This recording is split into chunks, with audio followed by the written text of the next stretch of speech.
average American's personal savings rate fell to 3.6% in March 2026. In Japan, it sits closer to 4 times that, and has for decades. You'd expect the explanation to be income. It's not. Japanese median household income is lower than the American median. You'd expect it to be culture, some abstract, untranslatable discipline baked into DNA. That's the lazy version. The real version is more specific and more uncomfortable. Japan runs on 7 financial principles that most Western financial advisors have never heard of. Not because they're obscure, but because not a single one of them generates a commission, sells a product, or requires a subscription. The American financial industry cannot monetize any of them, so it doesn't mention them. The 4th rule on this list will quietly dismantle a belief you've been carrying about what being good with money actually looks like. And the 7th doesn't belong in a finance video at all until you hear why it's the one that holds the other 6 together. Rule 1. Kakeibo, the ledger that refuses to be an app. In 1904, a woman named Hani Motoko, Japan's first female journalist, published something unusual inside a women's magazine. It was a budgeting system, not for bankers, not for economists, for housewives. She called it Kakeibo. It means household financial ledger. The method is almost absurdly simple. At the start of every month, you write down your expected income. You write down your fixed expenses. You calculate what's left. Then you set a savings target. By hand, on paper. Every day, you record what you spent and sort each purchase into one of 4 categories: needs, wants, culture, and the unexpected. At the end of every week, you review. At the end of every month, you reflect. No spreadsheet, no app, no automation, pen, paper, your own handwriting. And this is where it gets strange. Noelle, a 36-year-old graphic designer in Minneapolis, had been using 3 budgeting apps simultaneously for 2 years. She tracked every subscription, synced her accounts, set automated alerts. Her savings rate during that period was 4%. In January of 2024, she dropped all 3 apps and started a handwritten Kakeibo notebook. 9 months later, her savings rate was 14%. She didn't earn more money. She didn't cut a single subscription she hadn't already known about. She changed the medium. There's a reason this works, and it has nothing to do with Japanese tradition. A 2021 study from the University of Tokyo's Graduate School of Education found that handwriting activates regions of the brain associated with memory encoding and emotional processing that typing does not engage. When you write $47, takeout, Friday, I was tired by hand, the act itself creates a micro-confrontation. You can't auto-sync your way past it. You have to sit with the number long enough to form each digit. Kakeibo users in Japan report saving an average of 35% more per month than before they started the practice. Not because the system tells them to cut spending, but because the physical process of writing forces a pause that no algorithm can replicate. The pause is the product. That idea, that slowing down could be more effective than optimizing, runs against everything the Western financial technology industry has spent 20 years building. And it's the foundation every other rule on this list is built on. Rule 2, the cash ceiling. Here is a number that should stop you cold. In 2024, according to Japan's Ministry of Economy, Trade and Industry, cash still represented 57.2% of all consumer payment volume in Japan. In the United States, according to the Federal Reserve's 2025 Diary of Consumer Payment Choice, cash had fallen to just 14% of transactions. Credit cards alone now account for 35%. You would think Japan is behind. The Japanese government itself has been pushing to raise its cashless ratio. It hit 42.8% in 2024, and the target is 80%. But there's a behavioral side effect of cash dominance that the American financial system would rather you not think about too carefully. Jess, a 29-year-old pharmaceutical sales rep in Atlanta, switched to cash-only spending for discretionary purchases in the fall of 2024. She withdrew $600 at the start of each month, her personal budget for dining, entertainment, clothing, and incidentals. When the cash was gone, she stopped. In the 3 months before the switch, her average discretionary spending on cards was $1,140 per month. In the 3 months after, it was $580. She didn't feel deprived. She felt aware. This isn't anecdotal intuition. Behavioral economists Drazen Prelek and Duncan Semester at MIT published research in 2001 demonstrating that consumers spend up to 100% more when paying with credit cards compared to cash. The mechanism is what Prelek called the pain of paying, the psychological friction of watching physical money leave your hand. Cards remove the friction, and the removal of friction is marketed as a convenience. It is a convenience for the lender. Total U.S. credit card debt reached $1.28 trillion by the end of 2025, according to the Federal Reserve Bank of New York. The average American cardholder carrying a balance now owes roughly $6,500, paying interest at an average rate above 21%. Japanese consumers, by contrast, even those who do use credit cards, overwhelmingly pay their balances in full the following month. Revolving credit card debt as a cultural norm barely exists. The Japanese didn't resist credit cards because they're technologically conservative. They resisted because spending money you can't physically see didn't feel like spending money, and they were right. Rule 3, Mottainai, the emotion the West doesn't have a word for. There is a 14th century Japanese scroll called the Tsukumogami key, the record of tool specters. It tells the story of household objects, brooms, sandals, pots, that were carelessly thrown away during a spring cleaning ritual. The objects were so offended by the waste that they transformed into yokai, vengeful spirits, and terrorized the village until a Buddhist prayer finally calmed them. The scroll is a fable, but the emotion underneath it, Mottainai, is not. Mottainai doesn't translate cleanly into English. The closest attempt is what a waste, but that misses the weight. Mottainai carries regret, respect, and a sense that something valuable was treated as if it had no value. It applies to food, to clothing, to time, and to money. In 2005, Kenyan environmental activist and Nobel Peace Prize laureate Wangari Maathai visited Japan. When she encountered the word Mottainai, she tried to find an equivalent in English, Swahili, or French. She couldn't. She adopted it as the rallying concept for her international sustainability campaign and took it to the United Nations, telling delegates she had searched every language she spoke and found nothing that packed the same meaning into a single word. Mottainai is not a budgeting strategy. It's an emotional posture toward resources. And when that posture is applied to money, it produces a specific behavioral pattern. Japanese households, average, waste less, repair more, consume more intentionally, and treat surplus as an obligation rather than permission. Renata, a 44-year-old HR director in Tampa, started applying the Mottainai framework after reading about it in early 2025. She didn't make a budget. She didn't cut expenses. She simply began asking, before every purchase, would completing this transaction make me feel Mottainai tomorrow? The question isn't rational. It's emotional, and that's exactly why it works. Rational budgeting asks, can I afford this? The answer is almost always yes, technically on credit, on a payment plan, on a just this once exception. Mottainai asks a different question entirely. Would spending this money dishonor the effort it took to earn it? That question doesn't have a loophole. In 6 months, Renata's monthly discretionary spending dropped by $390, not through discipline, but through a shift in emotional orientation. She stopped feeling deprived when she didn't buy something. She started feeling uncomfortable when she did, if the purchase couldn't survive the question. Consider the aggregate math. The average American household throws away roughly 30% of the food it purchases, according to a 2024 report from the USDA's Economic Research Service. That's not just an environmental statistic. It's a financial one.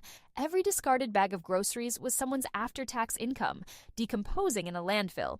Every shirt worn twice and donated was a transaction that served the retailer's quarter, not the buyer's closet. Mottainai doesn't see waste as an efficiency problem. It sees waste as a moral failure, a failure of attention, of respect, of care. And when that emotion is genuinely internalized, the spending patterns shift without any spreadsheet involved. The Western financial system doesn't give you an emotion for waste. It gives you a reward for spending. Points, cashback, status. Mottainai inverts the incentive. And an inverted incentive is the one thing a trillion-dollar consumer economy cannot tolerate. Rule 4, Kaizen, the 1% that compounds into everything. You've heard the word Kaizen. You probably associate it with Toyota assembly lines and corporate efficiency workshops. Its financial application is almost never discussed, and it's more radical than the factory version. Kaizen means continuous improvement, but the operational definition is narrower than that. It means the smallest possible improvement, applied consistently with no expectation of dramatic results. In financial terms, improve one thing about your money by 1% this month. Not your whole budget, not your savings rate. One thing. Daphne, a 41-year-old occupational therapist in Boise, started a Kaizen money practice in March of 2024. Month 1, she renegotiated her car insurance, saved $23 per month.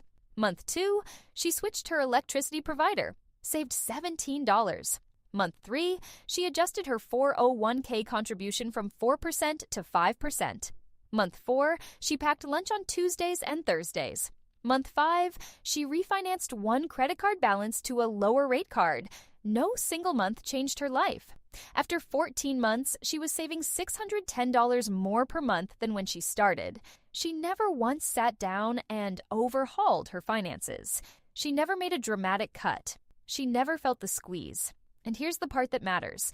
A 2017 study published in the European Journal of Social Psychology by researcher Philippa Lally at University College London found that it takes an average of 66 days for a new behavior to become automatic. Kaizen's genius is that each individual change is so small it barely registers as a behavioral shift, which means it slips beneath the resistance threshold. The habit forms before the brain has a chance to object. Western financial culture worships the overhaul, the New Year's resolution, the dramatic budget reset. Cut everything, sacrifice hard, white-knuckle it. And the data on how well that works is grim. Most budgets are abandoned within 90 days, according to a 2023 survey by the National Endowment for Financial Education. Kaizen doesn't ask you to be a different person. It asks you to be the same person, one monthly decision better. Rule 5, Wabi-Sabi, the rule that will make you angry. This is the midpoint, and this is where the list turns. Everything before this was tactical. Kakeibo gave you a method. Cash spending gave you friction. Mottainai gave you an emotional filter. Kaizen gave you a pace. All 4 are useful. None of them touch the deepest layer of why Americans struggle with money. Wabi-Sabi does. Wabi-Sabi is a Japanese aesthetic philosophy rooted in Zen Buddhism. Its core idea, there is beauty in imperfection, in incompleteness, in the worn and weathered. A cracked ceramic bowl repaired with gold, a wooden table aged past its showroom finish, a garden that is deliberately asymmetrical. Applied to money, Wabi-Sabi means something the Western economy has spent 70 years trying to eliminate from your psychology. It means enough. Celia, a 33-year-old paralegal in Baltimore, made $61,000 a year in 2024. She drove a 2017 Honda Civic with a dent in the rear bumper. She lived in a one-bedroom apartment she'd occupied for 4 years. Her furniture was secondhand. Her wardrobe hadn't been updated in 18 months.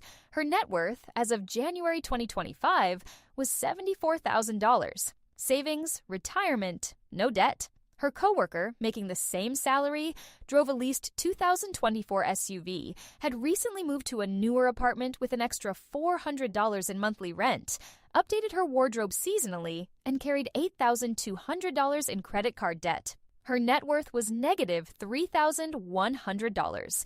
The difference between these two women is not discipline. It's not even knowledge. It's a philosophical position on whether their current life requires upgrading. The American consumer economy is built architecturally, structurally, in every ad, every algorithm, every seasonal sale, on the premise that what you have is not quite enough. Your phone is 1 generation old, your couch has a stain, your car doesn't have the updated trim. The premise is so ambient, so constant, that it doesn't feel like a message. It feels like reality. Wabi-Sabi says, the stain is not a flaw. The older model is not a failure. The imperfection is not a problem to be solved with a transaction. Japan's household debt to GDP ratio sits at roughly 61%, according to CEIC data from September 2025. The United States, approximately 69%, per IMF figures for 2024. And that gap is wider when you factor in the types of debt being carried.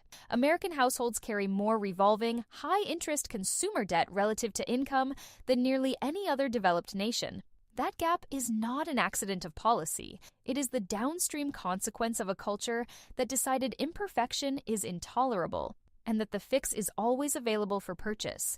Wabi-Sabi doesn't fix your budget. it dissolves the reason your budget keeps breaking. Rule 6, the cooling period, buying with time, not impulse. In Japan, there's a common household practice with no formal name, but it functions like a financial circuit breaker. Before making any non-essential purchase above a certain threshold, for many families, around 5,000 yen, roughly $33, you wait. Not because you can't afford it, because you haven't earned the certainty yet. The standard cooling period is 1 week. Some families extend it to 30 days for larger purchases. During the wait, you don't research the product further. You don't comparison shop. You simply live without it and observe whether the desire survives contact with time. Most of the time, it doesn't. A 2022 study from creditcards.com found that 73% of Americans admitted to making impulse purchases regularly, with the average impulse spend reaching approximately $314 per month. That's $3,768 per year, spent on things the buyer did not plan to buy when they left the house or opened the browser. The Japanese cooling period exploits a well-documented cognitive phenomenon. Behavioral economist George Lowenstein at Carnegie Mellon has written extensively about the hot-cold empathy gap. The inability of people in an emotionally aroused state, excitement, desire, boredom, stress, to predict how they'll feel about a decision once the arousal fades. The purchase feels urgent in the hot state. A week later, in the cold state, the urgency evaporates. The cooling period is not willpower. Willpower would mean resisting the urge in real time. The cooling period simply delays the decision until the urge has nothing left to push. Vivian, a 37-year-old social worker in Portland, Oregon, implemented a 7-day rule on all non-grocery purchases over $30 starting in the fall of 2024. She kept a running list on the back page of her Kakeibo notebook: date, item, price. If she still wanted the item 7 days later, she bought it. In the first 3 months, she wrote down 41 items. She returned for 9 of them. 32 purchases, roughly $2,100 worth, simply evaporated on their own. They didn't require resistance, they required time. The American retail ecosystem, same-day delivery, one-click checkout, only 3 left in stock, is precision engineered to eliminate the gap between impulse and transaction. Every second of delay is a potential lost sale. The cooling period reinstates exactly what the system has spent billions removing: time. Rule 7. Ikigai. The rule that doesn't belong in a finance video. And here's where all 6 dissolve into one. Ikigai is a Japanese concept that roughly translates to a reason for being. It sits at the intersection of 4 questions. What do you love? What are you good at? What does the world need? What can you be paid for? You've probably seen the Venn diagram on Instagram, but Ikigai's financial application goes somewhere the diagram never takes you. When your work has no connection to purpose, when you earn money purely to fund consumption, and consumption exists purely to soothe the emptiness that purposeless work creates, your financial life becomes a closed loop. Earn, spend, feel empty, earn more, spend more. The loop doesn't break from the inside. No budget survives it, no app fixes it, no amount of financial literacy penetrates it, because the problem was never literacy. The problem was direction. A 55-year-old investment banker with $3 million in liquid assets and a spending rate that accelerates every year she stays miserable at work is not wealthier than a 33-year-old paralegal with $74,000 who wakes up knowing what her money is for. She's just further along the loop. The reason the other 6 rules work in Japan is not because Japanese people are inherently more disciplined. It's because the culture provides a framework in which earning, spending, and saving are connected to something beyond the transaction. Kakeibo asks you to reflect on what matters. Mottainai asks you to respect what you already have. Kaizen asks you to improve without performing. Wabi-Sabi asks you to stop chasing. The cooling period asks you to wait for clarity. Cash asks you to feel the weight of the exchange. All 6 are downstream of one question. Do you know why you're earning the money in the first place? Ikigai isn't a budgeting trick. It's the structural reason the tricks hold. A 2010 study from Tohoku University, published in Psychosomatic Medicine, followed over 43,000 Japanese adults over 7 years. Those who reported having a strong sense of Ikigai had significantly lower rates of cardiovascular mortality, even after controlling for age, income, smoking, and other health factors. Purpose wasn't a luxury, it was a survival mechanism. The financial extension is this: people who know why they're earning tend to be more deliberate about how they spend. The budget doesn't feel like a cage. The savings don't feel like sacrifice. The restraint doesn't feel like deprivation. It feels like alignment. And alignment is the one thing the Western financial industry cannot sell you, because the moment you find it, you stop buying everything else. 20 minutes ago, you thought this was a list of budgeting tips from a country that saves more than yours. It's not. What you just heard is a complete inversion of the relationship between a person and her money. One in which the system doesn't start with earning and end with spending, but starts with purpose and ends with peace. Kakeibo gave you a confrontation with your own numbers. Cash gave you physical friction. Mottainai gave you an emotion for waste. Your language doesn't even carry. Kaizen gave you permission to go slowly. Wabi-Sabi told you the upgrade is the trap. The cooling period bought you time. And Ikigai asked you the question every financial advisor should ask first, and none of them do. Why are you earning this? The next obstacle is harder than any of these 7 rules, because now you have to sit inside a consumer economy that spends roughly $300 billion a year on advertising designed to make you forget everything you just heard. The signals will return. The one-click checkout will still be there. The lease offer will still arrive. The treat yourself message will still play. And the only defense against all of it is a question you carry quietly every time you reach for your wallet. Does this serve the life I actually want, or the one I was sold? What you expected was foreign financial advice. What you got was a mirror held at a different angle. One thought to take with you tonight: the most powerful money rule in Japan is not a rule about money at all. It's a rule about knowing what your life is for, and refusing to let anyone else's answer replace yours. If something in this script rearranged even one assumption you'd been carrying about your own finances, subscribe. Every video here pulls apart the systems that profit from your confusion, quietly, carefully, in your own time.